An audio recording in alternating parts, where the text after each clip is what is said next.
When we were kids, our dad would take us to work with him, and it was hard work. I basically spent my whole life saying I'd do anything but this, working, on the oyster farm.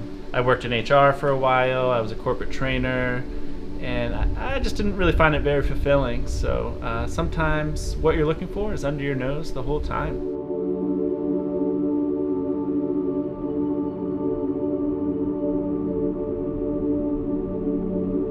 Hi, I'm Aaron Hemela, and I work at Barnstable Sea Farms. I'm Jared Hemela. I'm the general manager of Barnstable Sea Farms, and I coordinate basically what we're going to be doing for the day, whether it's harvesting or doing maintenance work, and I do a lot of the deliveries myself.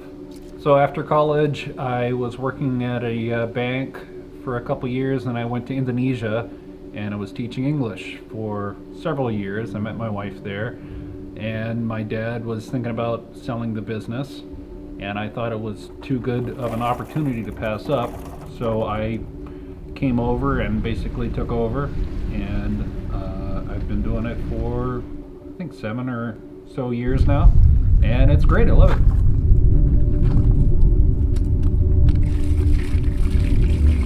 What I love about farming oysters is that every day is different. We work both sides of the Cape. We're on the north side and the south side. Sometimes we're diving up oysters or raking up oysters or using our drag to dredge up oysters. But every day is different, and we get to work outside, and we have flexible schedules, and we get to work with our family. So altogether, it's a home run. So working with your brother, it can be trying sometimes, but we have a great relationship, and he's always making me think a little harder and being more careful, and he takes care of a lot of the paperwork, and I do a lot more of the physical stuff. So I think we work great as a team. So we partner with the Audubon Society, and we do about a dozen tours a year in the summer on our smaller site. And we don't really make a whole lot of money doing them, but it's more of an outreach program, and a lot of people are really interested in. And you can see what I was talking about with the sand buildup.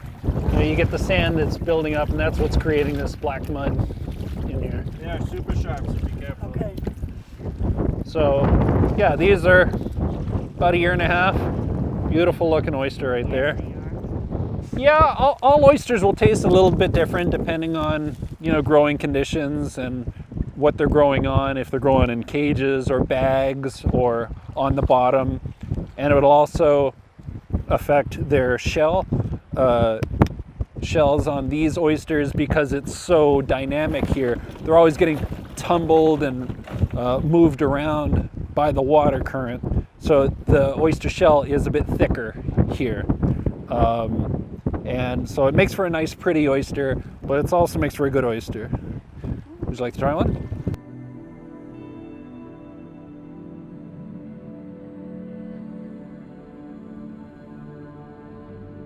Once COVID came along, we lost all our sales for at least a month, maybe about 2 months. We had basically zero sales. Sales are starting to come back, but this was supposed to be our banner year, and we got a lot of oysters, and hopefully you guys like big oysters, because they're still there.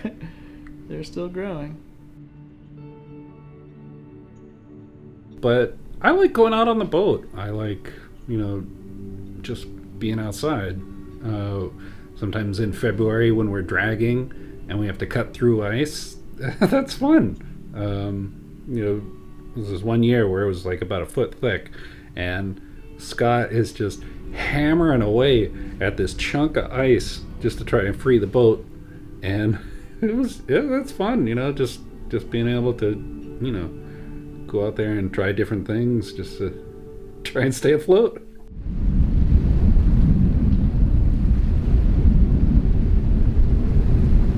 Jared's pulling up one of these bags of seed. We keep it on these lines to keep them out of the mud. So we'll crack this open and take a look at it. Yeah, so that one's grown quite a bit. Do you want me topping these off? Or? Probably good. Okay. I think that's fine.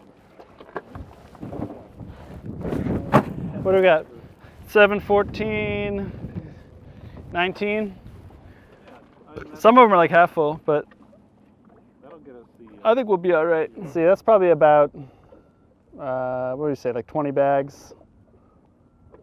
So about 2,000 oysters, maybe. 2,000 saleable oysters. Yeah.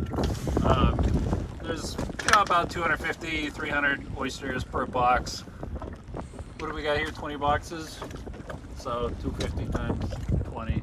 That's 500, 5,000. Okay. About 5,000 oysters. Not all are saleable, so we'll go through them. Yeah. Yeah. So what I'm doing, I'm knocking all the barnacles off, sorting through, and finding all the good oysters. A lot of these are just either too small or too ugly to sell.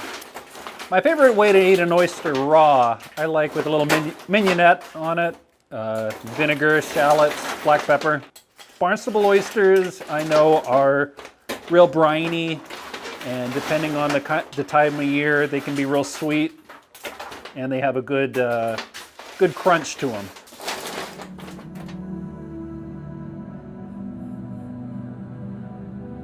There is a saying that you should only eat oysters in months that end in ER.